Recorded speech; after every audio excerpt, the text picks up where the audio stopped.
way people can still check us out. Uh, Hey guys, this is a impromptu stream. I am being joined by bulletsilence. For those who don't know, he was in the chat on a few of my game streams and asked if he could come on for a one-on-one with me on a Tuesday. And I said, well, why not? Let's do it. Today's Tuesday. He is a cameraman, he is a Bond enthusiast, he's a walking encyclopedia of the Bond franchise. And no other man I know that knows more Bond than this man. So, Bullet, go ahead. Tell the audience who you are and what it is you do if I missed anything. Yeah, so I'm a long-time gamer. I've been a gamer for a number of years, obviously, ever since I was a child. My first console was a SNES, all right the way up to the PlayStation 5, so there's all sorts I can cover there. But the reason why we got introduced was because you were playing the Everything Nothing stream, and I'm a big fan of the James Bond franchise and was trying to fill you in with some of the facts as you were playing along. Like, obviously, the fact that it was Pierce Brosnan's last ever role before he was taken over by Daniel Craig. And also the fact that it had an all-star cast iron, William Dafoe. And sorry, my mind's gone blank. I apologize. Covering the basis on top of that, I'm a cameraman. I've been in the business for 15 years. I've covered a wide range of things, from documentaries to music videos to live music events, festivals, short films, feature films, all sorts. I've also worked 13 years in the camera hire facility as well. So I have a lot of knowledge of the cinema lenses and cameras and what they actually used on films and how they were how a lot of the effects were achieved and all the rest of it. Yeah, I am a walking knowledge of encyclopedia when it comes to that stuff. There you are, right. Exactly. Hey, Jorge, how you doing? Nice. So tell me, about the whole thing. Was this really Pierce Bronson's last move with the franchise and everything before? Yeah, well, it was the reception to Die Another Day that happened in 2002. It was basically, although it did well at the box office, because every James Bond ever since GoldenEye in 1995 has been in the top 10 grossing films of that year. So that's GoldenEye, Tomorrow Never Dies, The World Is Not Enough, Die Another Day, Casino Royale, Quantum of Solace, Skyfall, Spectre, and No Time to Die have all been in the top 10 highest grossing films of their years. So as you can imagine, it's a large franchise, but Die Another Day wasn't that much of a financial success compared to its predecessors, and the story was obviously lacking. I mean, Pierce Brosnan himself actually laughs at the fact that Bond was actually surfing on a tsunami at one point. That's how sort of ridiculous and outlandish some of the storylines got in that film, and they did have to scale it back. And obviously, when that was happening after the reception of the film, they went into production for the James Bond game, Everything or Nothing. Which was in production from 2002, from what I understand, and right the way up until 2004 when it was released. And then obviously in 2005, we got the announcement that Daniel Craig was the Bond. But going back to the game, it's one of my favorite games, mostly because of the fact that you start as Pierce Brosnan in his likeness, and obviously he does the voice for the first time. On top of that, you've got the original song, the original story, and all the classical Bond villains such as Jaws and all the gadgets as well. So there you go. Yeah, unironically, the Bond theme didn't ding me in the copyright. It was the actual song "Everything or Nothing." Oh, really? Yeah, it was the actual song that got me, and I'm like, well, that was bound to happen. That was bound to happen. And, yeah, I think that's luckily, the record label that's dealing with that, though. That won't be the Bond franchise themselves, I don't think. Yeah, luckily though, I took care of it. But thankfully though, it was only that. The Bond theme, I mean, I could play that for hours, and I doubt I would get hit. So luckily that hasn't happened. Yeah. But it's actually a fun game, and it's sad though because because that is literally the only time we're ever going to see Pierce Brosnan and William Dafoe in the same room together. Because Yeah, unless they do another film, I mean, you never know. Had Pierce Brosnan's contract not expired, I think that's the story. I think that's the story, how the story goes. Yeah, I mean, he'd already done. I'm trying to think. By this point, he'd done 4 films, and he was getting a bit. I think he was 57 when he retired from the role. So it's the same. It's almost the same age as what Roger Moore was in the role as well. So it's when they get up there in years, it's a bit difficult to keep it going, especially with some of the action sequences. Because I firmly believe that him and William Dafoe would make a killer Bond movie. Like it would be Pierce Brosnan's final one, like his final one, and it's done. Yeah, I mean, Because William Dafoe has proven I've seen well, his character in he's the a game. really good actor anyway in his own right. So it was kind of remarkable they got him for the game in the first place. So the fact that he did was really amazing. I mean, because any role that he puts himself to, he really steals. So yeah. He did with the villain. I like the villain so far, and I'm like, you know what? I never thought I would live long enough to see William Dafoe in a Bond as a Bond villain, and surprisingly, it works. Yeah, yeah, yeah, it does. Surprisingly, it works because he plays those type of characters, and this is his element. So I'm like, why 100%. are we not having more of this?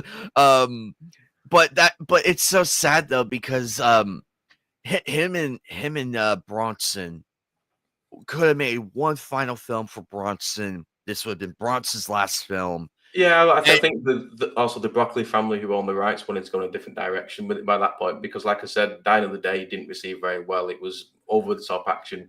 They focused on more the fact that it was the 50th year anniversary at the time, so they were trying to think of new nods and things they could put into that film from previous films. There's a lot of references from other Bond films in Dine of the Day.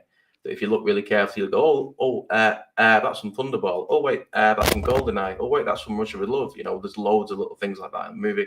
And I think they focus far too heavily on that rather than the Bond story itself. And that's where it falls flat. I think from that point onwards, when they saw the writing on the wall, they went, yeah, we need to go back to basics. And ever since the Bond franchise was a massive hit, just a year prior, they really took that on board and then decided to do a Bond action film. And that's how they got back with Casino Royale. Ironically, it was directed by the same director that did GoldenEye, Martin Campbell, who's a really good action director who's done a lot of films over the last few years. well, it's good they got somebody with experience because I did watch Casino Royale and then I went to go watch GoldenEye, and they both hold up. Yeah, yeah, yeah, 100%. Because you could tell because that's why the movies like that lasts a lot longer is because you have a director who knows what they're doing. Yeah, And he's also a very good experienced director as well. I mean, he did the Mask of Zorro and the Legend of Zorro as well, amongst other films. There's another film he did called Survivor that's got Michael Keaton and Maggie Q in it. It's a really good action film. oh That's what yeah, I remember Mask of Zorro because there was the Legend of Zorro yeah. with Antonio. I remember that Both one. of I the remember Antonio the films, the most. ones he directed, yeah. Yeah, that one I remember Do you want to the hear a most. really fun tidbit about that? So, Martin Campbell directed the Mask of Zorro in '97 after directed GoldenEye, right? So you got the Bond director from GoldenEye now moves over to the Mask of Zorro. Anthony Hopkins was the original villain for Tomorrow Never Dies in 1997 and already signed a contract. He was on the studio floor for 3 days, saw how chaotic it was, quit, and then went with Martin Campbell to be in the Mask of Zorro. Wow. There you go. That's a fun little fact for you. Now, see, this is why he's a walking encyclopedia, ladies and gentlemen. But it's a good thing to have, though. It's good to have talent. It's good to have knowledge and everything. And your camera work. What's your experience in that field? I'm curious now. Are you talking about projects I've worked on, or? Yeah, have you worked on any cool projects, Yeah, I mean, there's or been a is it like fair few. I or is it mean, like freelancing? I cover a thing called Starmus every year, which is like a festival of science and music. So I've got to meet a lot of famous Nobel Prize winners. Kip Thorne, who did the interstellar theories, all that. I've met Stephen Hawking's, Sir Brian May from Queen. Hans Zimmer's been involved. Loads of other famous faces. I've met director who directed JFK. I can't think of his name. Oliver Stone. So I worked with Oliver Nice. Stone and a few other people. But projects that I've actually filmed and worked on, you're talking like I did a project with Idris Elba, a documentary for the Discovery Channel. Worked with Sky Sports on some projects. I did a a Tough Mudder series. Other things I've been involved with, BBC shorts, BBC bits of news stuff in between. It's been a wide variety of work. It's never been one field. I did a feature film called Lowry and Son. It's got Vanessa Redgrave in it, amongst others. So Nice. I've worked with some fairly well-known, established names out there. Again, it's cool. You get to see these people. You get to go some cool places as well. But yeah, it's just part of the territory with it. It's kind of hard to explain because I've worked with a bunch of different people, but I can't really list them off because I've worked with 15 No, years. it's good. It's good. You don't have to list everybody off. It's just a few things here and there. But I appreciate the extra effort though, trying to name them all though. But don't Names. hurt your Um, I, I do don't have hurt an your IMDb, brain. so you can check some of my stuff on there as well. But yeah, I've got all sorts of stuff. You can check my website as well. There you go. Exactly that. Tell me what game do you feel like what Bond game do you feel like really fell off the face of the earth? Like, Legends, they really missed the ball with that. oh, I saw the gameplay. I'm like, what are they Well, it's doing? not even that. It's just a Call of Duty clone that they've just put a Bond skin on. That's the problem. Oh, yeah, that I noticed that. I noticed that. I'm like, we It had the already same have HUD, it had that. the same perk system, it had the same, cover mechanics as Call of Duty. There was no difference except you were just playing Bond.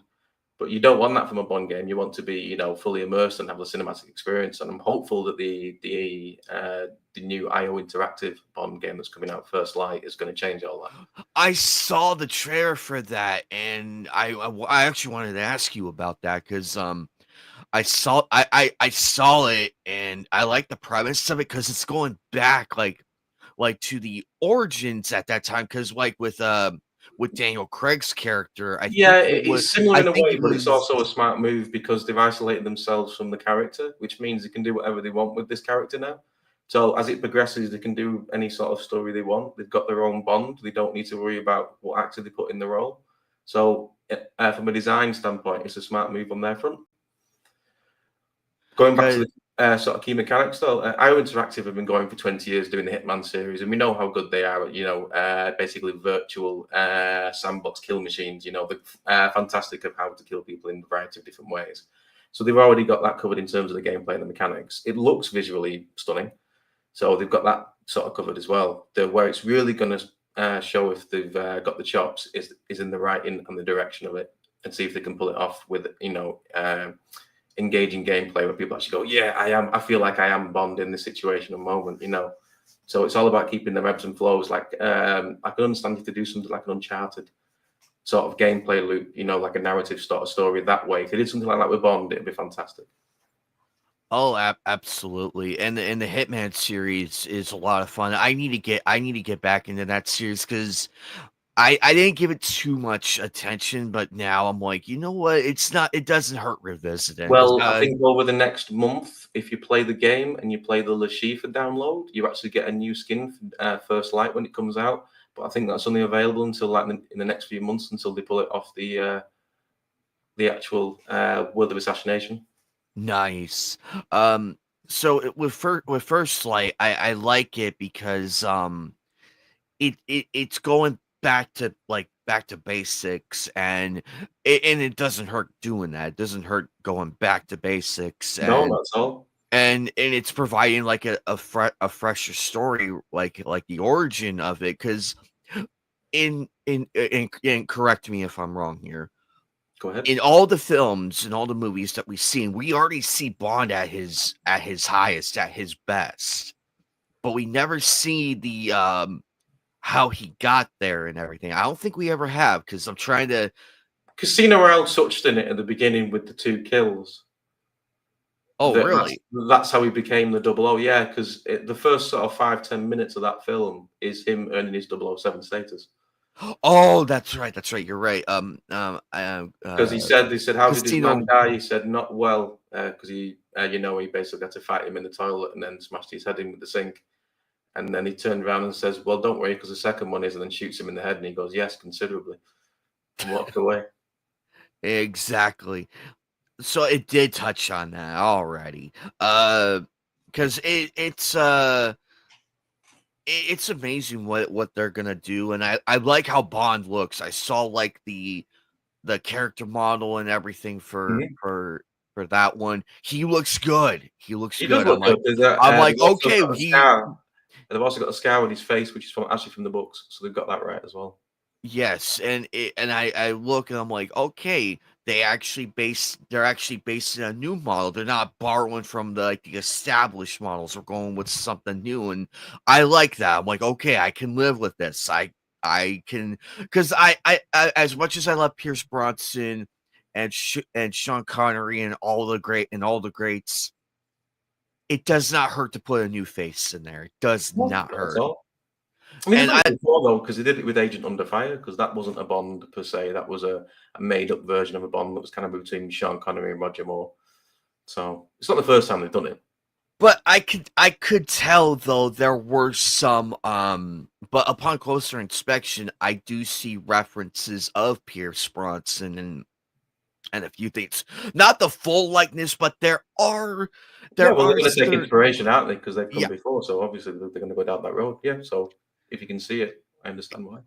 yeah, I do see the inspiration of it. It's not directly him. No, it won't be, but yeah, It's just they just love that. I feel like that's their favorite Bond right there, and I could see why, yeah, and everybody knows that. But I'm looking forward to like now comes the gameplay trailer, which I think is going to be coming pretty soon. So yes. They did announce I'm it in the next few hoping months. I am I'm hoping it's like Everything or Nothing or Nightfire or From Well, Russia. it's got, I don't think they're doing it first person. I think it is going to be third person, like the Hitman series. Okay, so it is gonna be like, From Russia Everything, with nothing. Yeah. okay, good, good. At least because with that, I can work with that because I love GoldenEye, I love Nightfire, but those mechanics I cannot work with. Well, obviously they're not great, enough. I'm comfortable with, like, every other first-person shooter, but for some wicked reason, I was playing Nightfire the other night, like, off stream.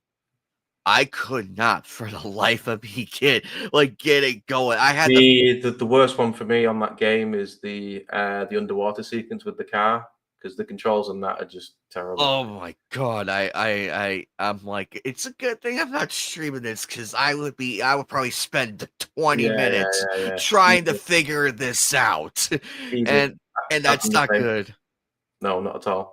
But I do have to shout out some of the effort that some people have put in keeping some of these games alive. There's a really cool guy that did a 4K rescan of Agent Under Fire and has put his own little sort of mod on it, and you can download it for the Dolphin emulator. It's called Agent Under Fire Reloaded. It is worth a shout because it makes a lot of the textures in 4K, and all of the HUD stuff is also been replaced. It looks fantastic. I bet. I like it when fans get to like rebuild something and everything. And That's this is mostly why because the developer studios won't spend the time and the money to do it, so us fans do it instead. exactly. And this is why I say we need to put fans back in the booths and everything. We need to put because the reason why we reflect on all the on all the old school games, like all the classics, you could tell they were fans. Yeah, You could just tell in the and the effort gone into it, and you could just tell right then and there. It's like, hey, these people know what they're doing. Some of the 100%. games did flop and everything, but it's not their. But again, it's not their fault. No, It's it just never the is. studios being stupid and everything because Mhm. there's a stark contrast when you put a suit in the thing, and then when you put the fan in the thing, it's night and day. Yeah, Because I agree. I make the case with 007 Legends. a lot of people, the suits and everything were like, no, we're gonna make this a Call of Duty clone and everything. And unfortunately, there's that. Meanwhile, with Everything or Nothing, made by actual people who knew what they're doing and were fans of it, Hmm. you could tell a lot of love was put into it. That's the difference.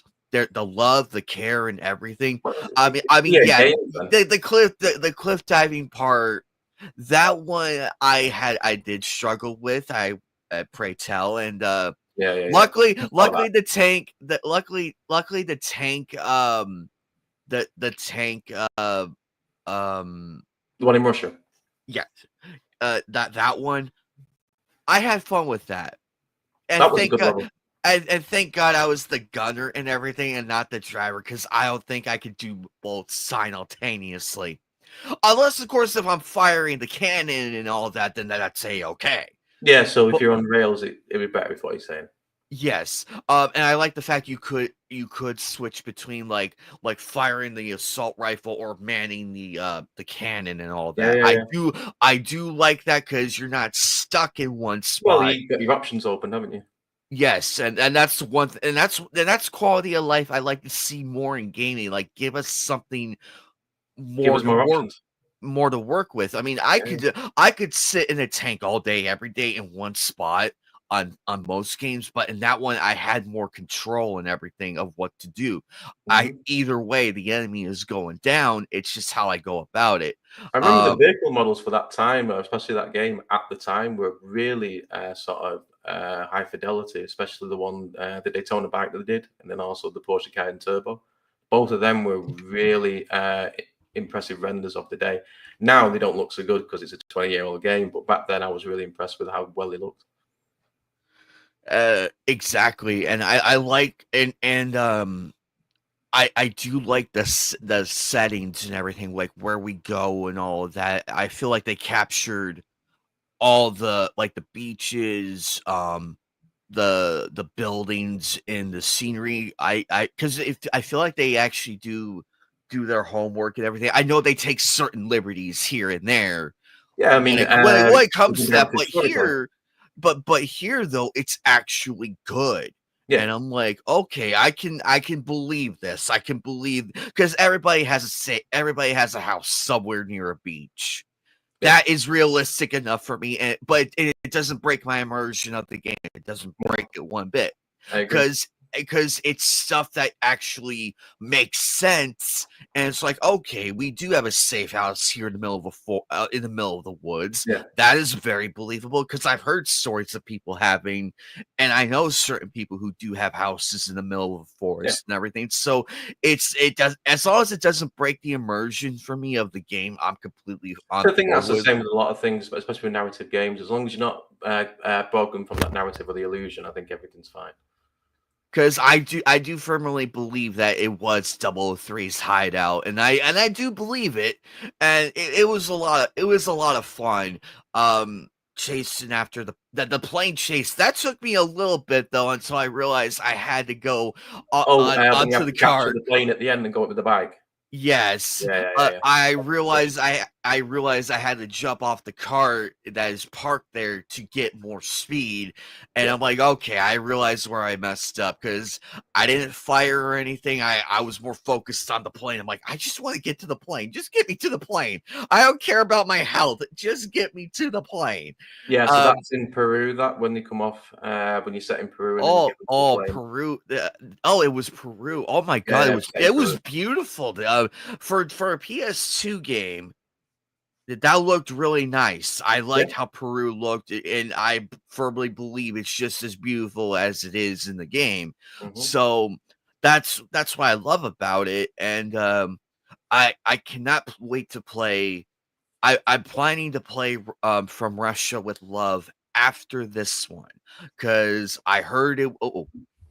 Oh, uh, so, because I heard it was a really fun game and Sean Connery is in it. It's all like the likeness, the voice, and everything. So I'm curious to see how this plays out.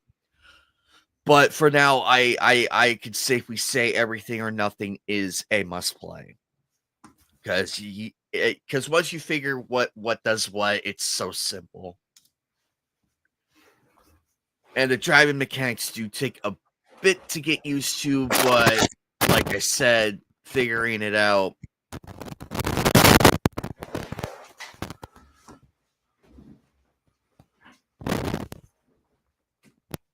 Uh-oh. Hey, say out loud, George, what's up, buddy? Bullet is experiencing some technical difficulties, but that is a-okay. Take your time, Bullet. Don't worry. Take your time.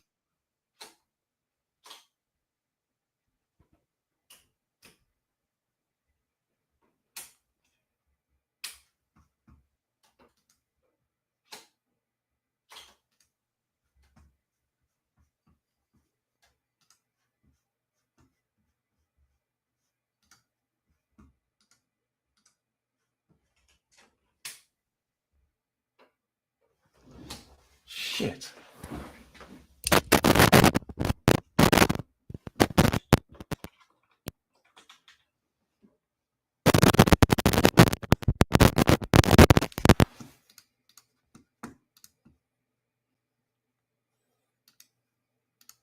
Everything good? Everything good, Bullet? Yeah, everything's good, mate. Sorry, I know you can't see me. You can hear me though. Yes, that is completely fine as long as I hear you and everything. That's cool, Uh, dude. All good. I got your message in the private chat, so it's all good. I kept the conversation Yeah, going. no, it's cool, man. Sorry about this. It seems my camera's just decided to die on me. It happens because I've had that happen too on my older streams. Actually, I've had my headset die and I've had my mic die and everything. That's why I have this new set, these new stuff and everything. Because I just got so sick of it. I'm like, you know what? I'm gonna buy something different. I'm gonna get something different because I was so angry that day. There Oh, we there go. it goes. There it goes. Now it wants to work. Sorry Um, about no, you're good. So the next game I'm thinking about playing is From Russia with Love that. After Yeah. Everything or Nothing because I want to keep So that. that's actually the last time that Sean Connery ever played a role at all. That was the last role he did of his career. Well, I'm excited. I'm excited to play it because I heard it was a really good game. And I'm like, you know what? Why don't we give it a try? Because I do love Everything or Nothing. Everything or Uh, Nothing is like set for the present day Bond. I mean, the thing is that that would have been our childhood in the '90s Bond. So obviously that was cool to play. For Much for Love is set in the '60s, so it's a lot more of a period piece Bond. It's still a good game. It's a really good game actually for the time. But you just have to keep that in mind and not be expecting for all these, like really awesome gadgets. I mean, although there is a jetpack in that, so that's cool. oh, absolutely. And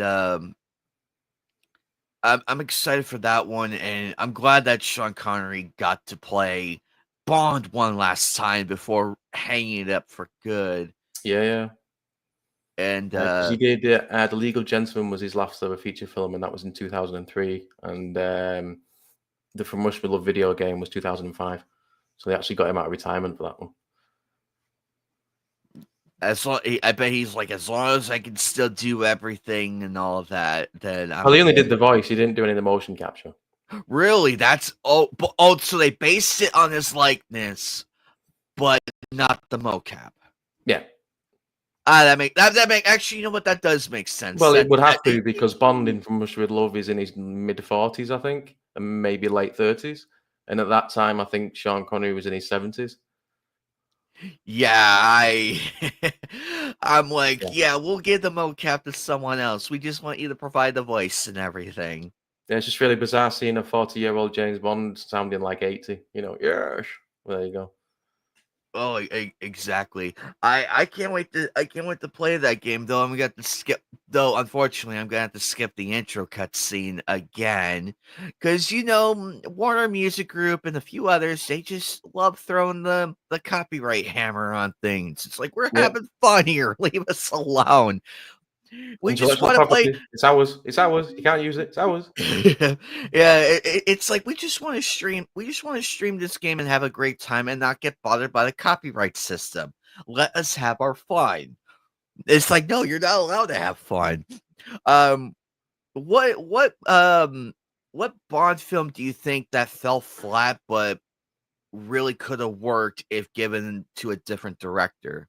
I don't think the direction is the issue. One of my favorite Bond films of all time is License to Kill, which is a Timothy Dalton film. The reason why I like it is because of how gritty and dark it is. Now, it didn't get the love at the time because of how gritty and dark it was, and everyone being a Bond fan, they were used to like the Roger Moore, light-hearted comedic stuff. And when they saw this Bond in the late 80s, they were like, "Oh, this isn't Bond. This is too much. He's gone far too far." But when you look back on it now, when you see the stuff that happened with Daniel Craig in Casino Royale and other things, then everyone goes back to that film now and goes, "Actually, I really like that film because of that." So I always think that one's the one that got away, if you were, that a lot of people don't really appreciate. Exactly. I do like that one. I did like A View to Kill, Yeah, yeah. GoldenEye, tom 1995, Tomorrow Never Dies. That one was 97, good. License to Kill, the one that you just mentioned. 1989. That one was good. Um, I did see Skyfall, Casino Royale, and I haven't seen Spectre yet. I have not seen Spectre yet. I need to watch that one. 2015 one, yeah. Yeah, that one I need to watch, but I did see Casino Royale and Quantum of Solace is the one after that, and then Quantum of Skyfall. Solace. That one, yeah, those three I did. Those ones I did see. So I'm caught up. I'm almost caught up on Daniel Craig's Bond. I just need to watch Spectre, which I heard was good. I heard it was Spectre's good. a good film. It's your average James Bond film. I wouldn't say it's not up there in terms of the best of them because Skyfall was so much, like that was a high bar Oh, to try and hit. So Spectre sort of falls underneath that, but it isn't a bad film by any means. I love Skyfall because it just shows what It's the first happens time when we saw Bond in his, or rather heard about his youth and the fact that he was raised up in Scotland, and you get to see that his parents' grave and things like that we never saw before in any of the Bond franchises. exactly. And we and this is the I think it was great to see M again. It was great to see M. I liked her character. I loved Judy yeah, Dench, yeah, she plays the name now actually. authoritative she plays the authoritative person really Yeah, well yeah. of MI6 and all of that. I mean, I She always was loved pla her introduction line when she first sat down with Pierce Brosnan and she said, "I don't like you, Bond. You're a sexist, misogynist dinosaur, a relic of the Cold War." That part killed me. I was like, "Oh dear God." Poor Pierce Bronson. He had to sit through that. Oh no, but she's a class lady. She's a classy lady. I did like I did like Jaws though. That boss fight was a lot of fun. Richard Keel, yeah, yeah. Yeah, that one was fun. I like Jaws. I mean, to the average gamer, yeah, it's like he's a pushover, but when he comes back though, it's like, oh crap, okay, we're taking Yeah, him but it's the same seriously. as the films. That was sort of the running joke, wasn't it? That he'd It get destroyed was. in something, he'd dust himself off, and then carry on doing what he was doing. Exactly, and I'm just like, and all seasoned players were like, haha, yes, we get to fight him again. Hopefully, the boss fight will be better this time. Because Yeah, yeah. I do like a boss fight every now and then. Um, Once I figured out how to take him out, it was so simple. But seeing him come back, I'm like, ooh, it's not over Yeah, yet. when you have the flamethrower and you have to fight him on the lift on the way down. Sorry, the elevator. I apologize. Oh, that one's gonna be fun. Luckily, I haven't gotten to that yet, but I cannot wait to see what mission I'm going on next in that game. That overall, that game is a lot of fun, and because how I came across that game because I was thinking because I was done with the Sly Cooper series. I was done with that because 3 was my last one because I don't have a PS3 anymore, Yeah. so I won't be able to play Thieves in time, but I can't bring myself to play it because No. of the long dormant cliffhanger going through that we're still on. Yeah, yeah. And I'm like, you know what? I'll move away from the series. I loved it. I had so much fun with it. I love um I like that world. And so I sat down and I thought about it. I'm like, when was the last time I played a Bond game? And I was thinking back, the last time I played a Bond game was GoldenEye for the 64, Good game. and that was in '98. That was in '98. So, and then all of a sudden, I look up, like, trying to find what are some of the good Bond games to get back into, Hmm. and Everything or Nothing was there, and I read the premise of it, and I like William Dafoe. It Yeah. had William Dafoe in it and Pierce Bronson, who I also like, and I'm like, "You know what? Let's give this one a shot." Well, I've been a And big fan for years, so I've obviously played that game when it first released, and I've obviously played it since then as well. But yeah, and I liked it, and it got a good reception from the audience and, of course, from you, and I'm like, "You know what? I found something that works." 'Cause as a content creator, it's not a matter I don't worry, like, about the views or anything. All I wanna do is just have fun with the audience, yeah, it's and just about engagement, man. I can understand that. it's fun engagement, and I'm well aware that, people have certain niches and everything, but Yeah, this yeah. one perfectly lined up with the audience, and everybody's been liking it. Alchemy's been loving it. He's a huge fan of that. Just a Uh fun fact, it's been 13 years since we've had a Bond game, you know? Yes, it has, and this is gonna and luckily, finally, now we're getting one after so long, Yeah, and yeah, I am liking it so far. I'm liking what I've been reading, and the more info that gets out, the better and everything, and I'm yeah, just like, "Okay, we got a solid Bond character. It's going back to his roots yeah. before he got the double O title and everything. I like this." It's the fact that it also expands, especially in the trailer, it expands more on what happened to his parents and the fact that they both died in a skiing accident. Because basically they were all on a rope, and his parents cut the rope to save him so he could climb up the ice mountain. So ever since that point, he's been sort of detached from society anyway. Exactly, and, but my but as everybody is well aware, I mean, we like the trailer and everything, and Yeah, we it have to looks wait good. It looks impressive. but unfortunately, we have to wait 2 more months for the gameplay trailer, and that's the make and break for me. I love like, when I watch a game trailer and everything, I love it. I love it, and then there are some ones I don't like, but what I really base it off and what I hold my wallet for is the gameplay. Yeah, 100%. I don't think the I gameplay is gonna be an issue with this game. It'd be interesting to see if they do a multiplayer aspect because obviously everyone's got nostalgia for the N64, GoldenEye, and all the rest of it. But now we've got Call of Duty and all the rest of it. I'd be interested to see if people actually come back to it if they do a multiplayer section and have, the same sort of memories they did as kids. absolutely, because I went to I went to Game on Expo earlier this year in I I believe March or April, one of the months. It was either March or April. Yeah. I remember walking through because they have, like, a whole setup of, like, of game consoles, from, like, they actually had the Atari there. The Oh, Atari nice. was there Yeah, yeah, yeah. all the way up to, like, modern day Yeah. PS4.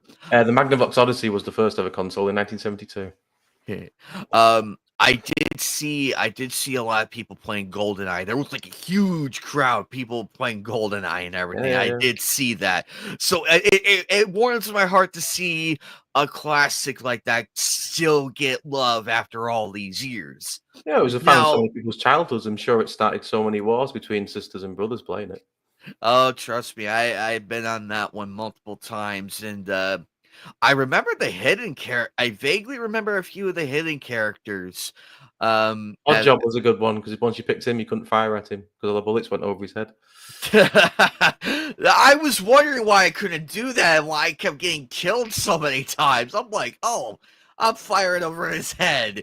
Now I just gotta aim lower." But that game is a lot of fun, though. I did have a good time with GoldenEye. Yeah, yeah. I could see why it was voted the number 1 Nintendo 64 must-have game. Did you ever see the unreleased leak that they had a few years ago? Did you ever see in the footage from that? That was the Xbox version. They I actually have. upgraded the graphics. Oh, they updated it. Yeah, yeah, they updated all the graphics for the GoldenEye N64 version. They upgraded it to the Xbox 360 skins, Oh but wow. it was never officially released. Ooh. So it's how can I describe this? You have to find various ways of finding it. It's out there, but Ooh. Ooh, that hurts. I hope it does. I hope it. Well, I mean, you could probably classify it as slightly lost media because it's not lost. It's there. It's just a matter of finding it. well, it's more a case of they never got the legal rights to it. One of the companies, I can't remember which one it was. I don't think it was Rare. I think it might have been Dan Jank at the time, which is the James Bond people that own it. They wouldn't release it on the Xbox 360 for some part of the royalties or something. I can't remember the full situation, if being honest. But that's the reason why that game never got released. I think it was around 2008, 2009. It was, I said, developed for release, but never got there. I think like about 2 or 3 years ago, it got leaked online. So you can have a look at the footage. It'll be on YouTube. Yeah, I'll have to check. I'll have to check it out. One of these times when I find time to do so. I will keep an eye out for that though and Yeah, see for myself because that does sound really good. And it just goes to show the ingenuity of the fans and everything, and people who are like, let's make that. We love this game, but how can we make it better to improve fit it. Yeah, yeah, yeah. to fit the modern times, which is completely fine with me. I don't mind it as long as it's done right. Well, that's what Uh, Perfect Dark, isn't it? Sorry, that's what Perfect Dark was, though, wasn't it? Because it was Rare, the developers of GoldenEye, basically were finding it, but they didn't want to. They couldn't afford the license for it now because they got more money. So that license went to EA, and they made Tomorrow Never Dies. So Rare made Perfect Dark as like a sequel to GoldenEye. yeah, it just shows that there are still developers out there who do care. I know it, because me and my good buddy Joker, we host nightcasts and everything every You know? Wednesday. We always talk about like the gaming world, the film world, and everything. With the news going on, and despite all the crappy news that we get through, there are some good ones out there that Yeah, we can appreciate. So it's not all doom 100%. and gloom. We try to counterbalance it with like positive ones from here and there. Yeah, yeah, of course And I can. that's when I saw got wind of the golden I mean not the golden eye, the James Bond game, and I brought that up during the stream. Yeah, yeah, yeah. And Joker's on board with it. He's like, I because I read the article and everything of what it's going to be about. Hmm. And he's like, yeah, I actually like this. This is good. This is good. I like this. Interesting. And Yeah, yeah. he hopes it's going to be a good game. And I hope because it's going to be a good game. I really do I hope. want to Over give till the, next year to find it. So. because I'm old, I'm at that age now where I'm like, I'm willing to give a game a chance. I'm Yeah. willing to give it a chance because Mhm. as Joker says, they're trying to sell us the pencil Yeah, yeah. or this phone per se. Like they're trying to sell us that. And it's like, okay, you have my attention. Now finish out the sale. Show me the gameplay and you might have my financial backing. No, no, I agree, but it's been such a long time since we've had a Bond game at all. 13 years is a long time to wait for anyone. It's a whole entire generation of gamers that have never played a Bond game. Oh, It's crazy to think absolutely. about, but That's it's the true. same that's the same thing with Crash Bandicoot at the time. I could point to that and Well, because you got the Insane trilogy that they brought out a couple of years ago on the PlayStation, so that's been in the circles, it's been in people's minds, and it's been out there in the store. But yeah, there's not been any James because Bond games at all. prior to the Insane trilogy, which came out in 2017, the last Crash Bandicoot game we did have was Mind Over Mutant. And ever since then, I believe this was in '07.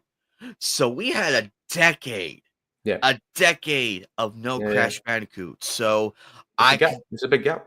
and which to any gamer it's like that is far too long. They couldn't come up with a game then. Well, no, because the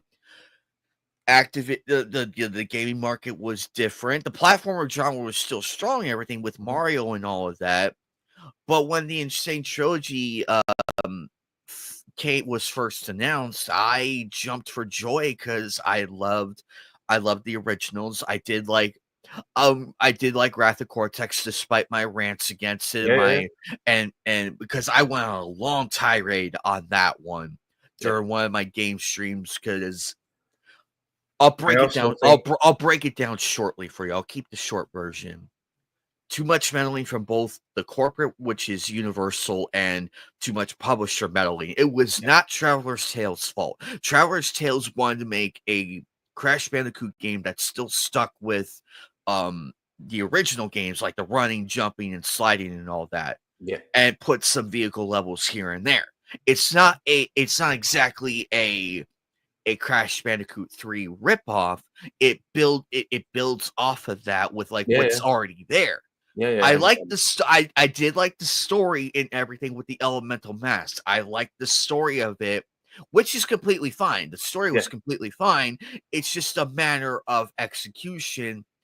There is a game there. There is a game there if you just look past like some of the if you ignore the vehicle levels, like the abundance of it, and focus on the platforming alone, it's a relatively fun game. yeah, My yeah. issue is my issue is when there's too much meddling from the not only from the studio, Hmm. but the publishers, you're gonna get a bad game. And I say that with reverence because um Wrath of Cortex had it happen, Twin Sanity, which I have streamed and played, and I enjoyed the Yeah. whole thing. But when you go to the concept art, you see how much and you figure out how much has been cut. It hurts because there was so many good ideas in there that could have worked and fit with the game, It's the and same with anything though, with stuff it like makes that. you wonder why it wasn't kept because it worked perfectly, and then, Spyro Enter the Dragonfly, which is everybody's hated game, and I played it too, and I understand the hate, but when you hear the story of it and hear that the same company Universal didn't exactly pay check six their they didn't give the check six never got a paycheck. Yeah, They yeah, yeah. never got paid from that and their studio was shut down. Yeah, it's a shame when that's what happened. To me that and I may not know much about laws and everything, but I have a feeling that is illegal Oh, I'm sure it was. in the sense. I'm Yeah, like yeah, yeah. I'm sure it was. that's grounds for a class action lawsuit. That should have happened. Well, Those you are do get one of the people that like to ones. be naughty and not pay money. That's just the way some people are, unfortunately. But there we go. What was going to bring it to a point is that you've Hey, also Batty. got franchises like Splinter Cell and even Metal Gear Solid, Oof, apart from this new one that's coming out shortly. They're both franchises have not had games in nearly over 10 years. exactly. A Splinter Cell, I would love to revisit. Well, they did announce they're doing a remake. That was back in 21. So it's interesting. I'd like to see some news on that shortly. But it's Ubisoft and they haven't been in the greatest situation financially. So, I look. Let me clear this up. Ubisoft, in of itself. hey, buddy. Oh, hey, Batty. What's up? Ubisoft on its older games, I like. I loved some of the games from Ubisoft that they did. Yeah, yeah. Assassin's The Creed 3, Assassin's Creed series is great. yeah, I love Assassin's Creed. I loved 3. I Ezio loved for me, the Ezio trilogy was my favorite, to be honest. Oh, absolutely. Ezio was good. I did like Black Flag. I never understood the hate it got. I loved Black I Flag. couldn't get the ship mechanics for me. It just wasn't part of the game. But yeah, I understand everyone's different, so that's me personally. And I did like the expansions of for Assassin's Creed 3. Yeah, I liked the Liberation DLC. I liked that one because it was a nice take in a different setting in a different area in Louisiana at that time. I'm yeah, okay with that. And then of course you got the Tyranny of King Washington, a really thought-provoking glimpse into the what if world yeah, of yeah, what happened if George Washington accepted the crown and everything and not found I think that's America. always cool when you dive into history and have alternative realities. It explores them opportunities you would never usually see. So yeah, it was interesting in that aspect. And that's why I loved about it, because it was told in a different light, and Yeah, yeah, it actually makes sense. 100%. That's why I loved about it, and it was a lot of fun, Yeah, because it showed a darker reality of our world had things not gone the way they did. yeah, But luckily cooler heads prevailed and things went the right way, and we're still here talking about it many years later. indeed. Um, but going to the Splinter Cell, I would love to revisit that franchise, because I've only played a demo of the Splinter Cell, the first game. I've not played the full game, Have you never played so any of the series? I haven't played any. So this would be my. Interesting. This, It'd be worthwhile to get your take on the first three games. Um, I'm more than happy to add Splinter Cell into the mix. yeah, yeah, because the first I'm more than game's really happy to cool. do it, because remember, this is gonna be my first time playing it, because I do remember the demo. I cannot remember what level it took place in, but I'm very familiar with the series. It's just I haven't done a full playthrough of it, so I'm Yeah. kind of a bit far behind in that regard. But once I get past the first three, I Oh, should be that was my fine. chair. Oh my goodness. That was my That chair poor then. It that squeaked. poor chair. That poor chair. So there you go. There's a couple of them.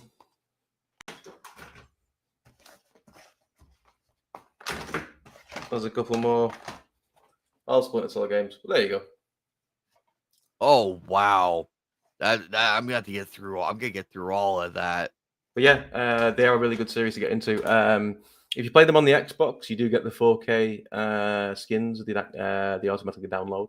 So even if you buy the pre-owned versions on disc, you can still play them in 4K because they download the textures, which is really cool. Exactly that. I'm looking forward to playing the playing Splinter Cell and seeing where that's gonna go, Yeah, man. and why it's regarded. The Hitman series, I have played a little bit of it. I know who Agent 47 is, so I've played them ever since number two. Really good game. I'm well aware of who everybody Yeah. is. It's just a matter of playing them is the thing. I did play Siphon Filter. I have yet Oh, to I used play. to love burning the guy up with the taser. Yeah, two I had a bit too much fun in. I had a bit too Oh, much fun because I think we all did. I think we all did. I knew that game from top to bottom. That was my most played game when I was a kid. That was my most played because I remember 100% in it, getting all the secrets and everything. But now here I am, so many years later, I barely got half of the content unlocked, and I'm like, how did I do this as a kid? I'm Yeah, yeah, just yeah. sitting here wondering. I'm like, I must have had way more patience as a kid. Yeah, you tend not to notice those things when you're small. It's only when you're old and you realize what you're actually doing. You go, "Oh my god, I used to do this." Yeah. Um. So final thoughts. We could wrap up in 10 minutes. We could do a 10-minute wrap up. That's perfectly fine with me. I got you. I didn't know how long you wanted to go. Oh So man, that's all good, buddy. um. So what are your hopes for the coming James Bond game? What do you want to see personally? Like in terms of gameplay and everything, what do you want to see?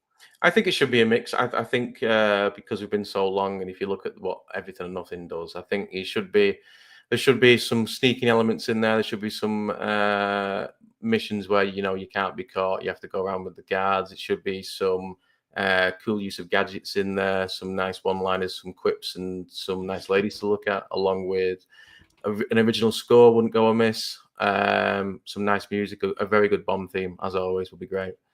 And then on top of that, probably to finish it off, you're looking at some memorable villains. So I'm hoping that they're going to have a character that you can, really either sort of hate or despise, or at least look at him and go, ew. So you get that sort of real Bond-esque moments going on there. But it's a whole pot that makes a Bond film or game. It's not all just one thing. It's not all just action. It's not all just adventure. It's not all just seeing the beauty of the locations. It's everything involved that makes it work. That's a good assessment, and I hope for the same thing because Also, the driving. Sorry, I forgot to mention the oh driving.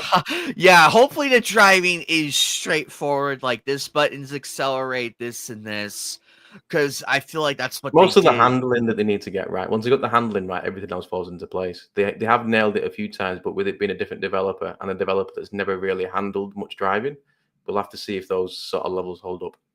Yeah, because experience is very important. Hopefully if I were them, if they told me, hey, Anime Night, we want you to design a driving sequence for this game. Yeah. What I would do is I would go back to the previous games and see and like study like what works, what didn't work, and then try to implement that. Okay, I like how this is going. Let's keep the controls simple, but let's tweak out the turns a little bit so it respond that way the controls uh respond a bit better Yeah. to what we're doing. Like if we have to cut a tight turn, all we have to do is just and it's up to the player on how they do this. We could slow down and do the handbrake turn slide, or make it to where it's responsive enough to where we don't have to do everything all at once. Yeah, I think with the way that games have got recently, though, in the last couple of years, they're very much narrative driven and almost, you would say they're almost made like short films now with the way the direction's gone with the cinematography and all the rest of it. So that's going to play a really important part in the Bond game. And if they nail that right, I'm sure they will. Hey, Dan, what's up, buddy? What don't you? Okay, this is the big one here. And knowing you with your experience with Bond and everything. Oh dear. Oh, camera's going again. Sorry. Oh, that's okay. Should be able to just fix it. Yeah. So the question is, what don't you want to see in this Bond game? What don't you want to see? Because this is a curveball question. So I'll give you a moment though. No, it's okay. I'm still here. What don't I want to see? That's a very interesting question. I'm just trying to sort this camera out. It's a nightmare. But I will say, don't go too heavily into the James Bond tropes of the past. Try and make yourself original. Try and be new and innovative rather than seeing things you've already seen from previous Bond films. Although it would be nice, it'd be nice to have a nod to other Bond films and references in there. That would be cool. But don't play on them tropes. Try and think of your own ideas and make it unique so that it's a fresh new Bond experience for people to explore rather than retreading old ground with old things we've seen or previous things in other games from other Bond games that we've already played. Oh, absolutely. Hey, Trollmonger, what's up, buddy? What about? My camera's made a mess in the bed. Oh no. But I could still hear you though, so that's the beauty. That's the beauty of the whole thing. Yeah, I could still hear you. At least the camera may be down, but the mic still works, so that's a win right there. It's still a win. What do you think? Okay, here's a tougher question. Do you think we're gonna see any Bond girls in this one? I think there will be. I don't know if I can say there will be any famous faces yet because no one's really been announced. They've only announced the trailer. Not seen anyone that's been captured apart from one or two actors. There was the actor who was in Snatch. He was basically the man rationalizing with what looks like the female M at the beginning of the new Bond trailer. He's an established actor. I can't think of his name at the moment. Still trying to get this camera working. I apologize.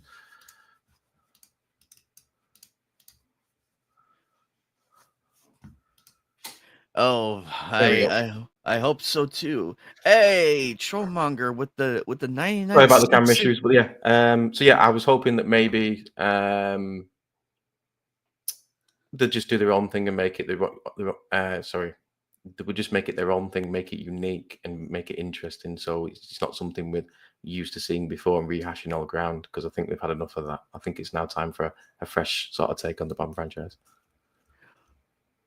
Interesting. Trollmonger with the 99-cent super chat. Thank you so much.